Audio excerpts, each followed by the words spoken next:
In my last video, I made a 4-bit memory system to hold the values outputted by the 4-bit adder. In this video, I'll show you how this new addition of memory to the circuit vastly changes how the register currently works. But first, let's talk about this new button down here.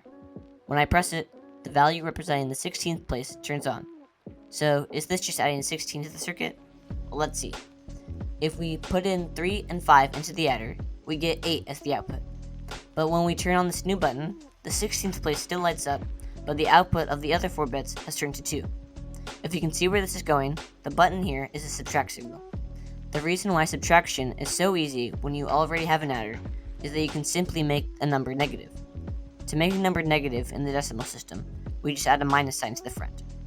How we do it in binary is actually a little bit harder. If we look at 7 and negative 7, what do we see? Well, it looks like the 1s and 0s got inverted for the first 3 bits, but the last bit is still on. If we add these two numbers together, we see we get 0. So how do we get from here to here? There are 2 steps. 1. Invert all the bits, and 2. Add 1. That's it. So how can we do this with logic gates? A super simple way to invert the bits in step 1 is to run them through an XOR gate with the subtract signal. And to add 1 to this number, we can just turn on the carry on. Great. Since we're only using the first 4 bits here, we don't need to worry about lighting up the 16th place when we store it into memory. Alright, now for the memory. Originally, when we stored a value, if we changed the input while holding down the store button, the value would keep changing.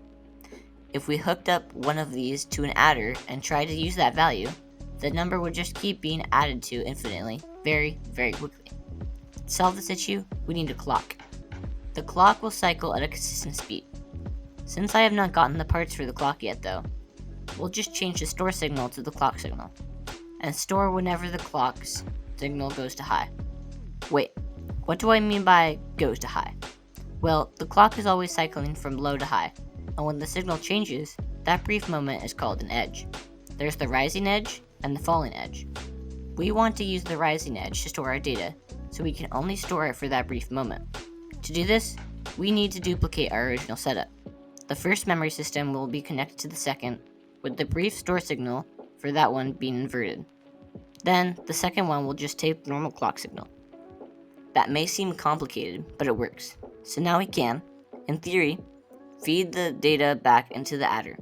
But that's for another video.